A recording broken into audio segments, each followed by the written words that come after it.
very easy to see why this is called the Festival of Colors. Its name is Holi, spelled H-O-L-I. It's a Hindu religious event that brings together people by the thousands in the nation of India, as well as in other countries of South Asia, and where there are communities from that region. Holi signals the beginning of spring, a time of renewed friendships and the triumph of good over evil, according to the Reuters news agency. The colors fly in either powdered or liquid form. Participants are said to play Holi, setting aside their differences and adding folk music, traditional desserts, and dancing to the festivities. And because some of the synthetic dyes can irritate their skin and eyes, people at this temple are covered with natural ones made by soaking flowers in water. After the celebration concludes, Encyclopedia Britannica reports that the color-coded crowds clean up and visit friends and loved ones.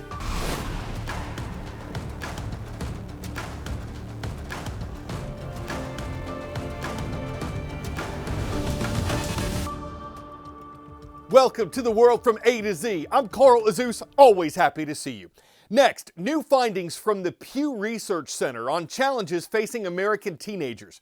Last fall, the U.S. think tank surveyed almost 1,400 students between ages 13 and 17. It found one big concern most had was getting good grades. 71% of girls and 65% of boys said it was their biggest source of pressure. When it comes to the problems teens face, the one cited the most often is anxiety and depression, with 30% saying this is common among their peers. What do they want out of life? 86% said it's very important to have a job they like. 69% said the same for having close friends, and 58% found it important to have a lot of money. But there was a gender divide on some issues. Most teenage girls, 55%, said they felt at least a fair amount of pressure to look good. 39% of boys felt that. But a larger share of males, 43%, felt burdened to be physically strong compared to 23% of females. And when it comes to college plans, 60% of girls said they were planning on a 4-year degree. That figure was 46% for boys, who were a little more likely to plan on working right away, going to a vocational school, or joining the military. The goals of the study included better understanding the hopes and needs of teenagers and potentially helping them more effectively. Word of knowledge. In most cases, which of these diseases has an unknown cause?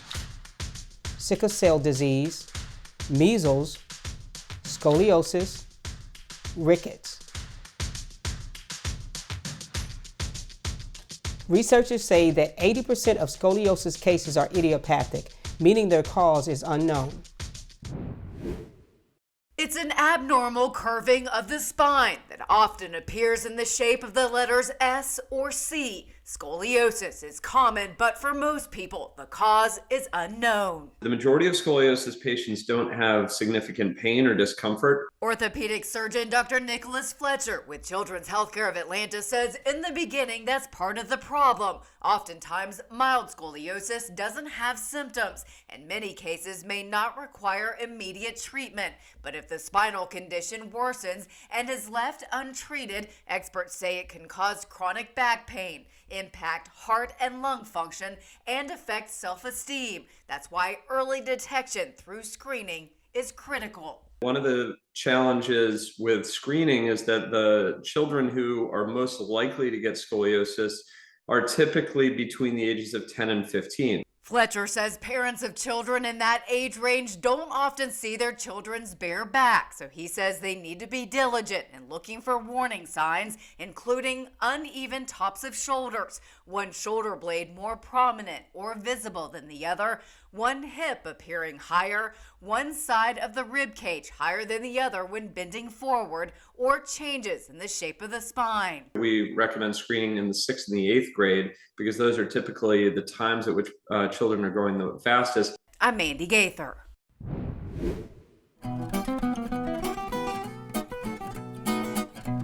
On this date in world history, East Germany held free elections for the first time on this date in 1990, 4 months after the fall of the Berlin Wall that divided East from West. Voters overwhelmingly supported a quick reunification with West Germany, and that took place in October of 1990. On March 18, 1965, a Russian cosmonaut became the first person ever to walk in space. Alexei Leonov's walk lasted around 10 minutes while he was tied to his Voskhod 2 spacecraft. 10 years later, he was the commander of the first joint space mission between the Soviet Union and the United States. And on this date in 1765, Britain repealed the Stamp Act on the 13 colonies of North America. It was put in place the year before to raise revenue for Britain by directly taxing newspapers, pamphlets, almanacs, playing cards, everything printed in the colonies. But the colonists' furious protests against taxation without representation led to the Stamp Act's repeal. Though Britain restated its authority over the colonies, the seeds of the Revolutionary War were being sown.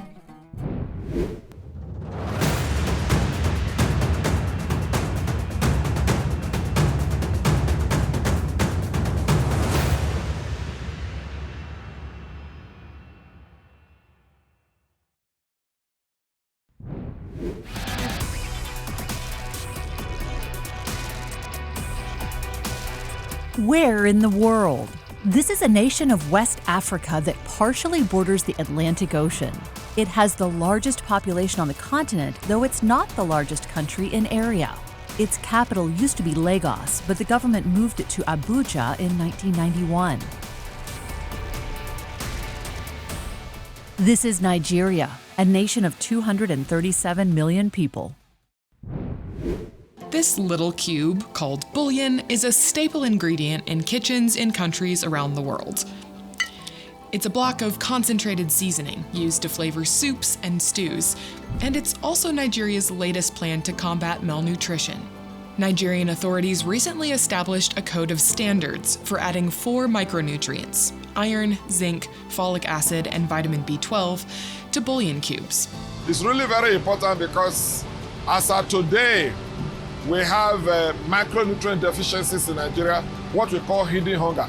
So one strategic approach to addressing this is through adding these micronutrients to the food that they eat. Nearly every home in the West African nation already cooks with bouillon, making it a cost-effective way to reach millions. Particularly helpful for the poor, who are hit the hardest by malnutrition. Nigerians like Idowu Bello. She was forced to retire from public service due to weakening health. The fortified bouillon cube that they've promised to release to the market, it will be a huge advantage for the poor like us who cannot afford basic protein. On the menu today, iba, a thick, starchy West African staple dish made from the root vegetable cassava. Also, melon soup with ponmo, an inexpensive condiment that is made by boiling burnt cowhide. Bello is excited about the possibility of having more nutrients and ingredients she can afford. Those protein-rich meals like fish, meat, are very expensive in the market and hard to find. And when we eventually find them, they're too pricey for one to afford. Bouillon is not the first fortified food introduced in Nigeria. Most of the salt consumed in the country has the nutrient iodide added. It's iodized. And other items such as wheat flour, oil, and sugar are fortified with vitamin A. But the fortification of bouillon with 4 vitamins and minerals is the most comprehensive effort to fortify Nigeria's nutrition intake to date. There's a city named Aurora in the state of Colorado where the Lions are on the prowl in Mr. Friedrichsen's class. It's great to have Laredo Middle School with us today from the Centennial State. Meantime, in the Sooner State of Oklahoma, it's great to see Bixby High School. Mrs. Thatcher's class is watching there. Big hello to the Spartans in the city of Bixby. And we'll wrap up on the East Coast in the Tar Heel State. Miss Burnell's class, we see you at Jack Britt High School. It's in the city of Fayetteville, North Carolina.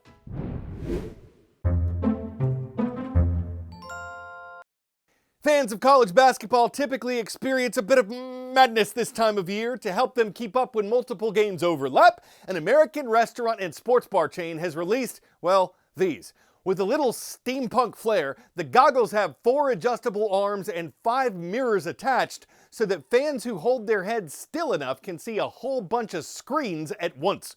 They're on sale for $10 a pair, and while there's always a risk that bullies will call them nine-eyes, those whose hopes hinge on seeing everything off the glass, through the glass, in perfect bifocus will have every triple-double framed up within the brackets so that from the rim near the bridge to the rim near the net, their vantage points lends themselves to getting swishes come true. I'm Carl Azuz. It means the world to have you watching the world from A to Z.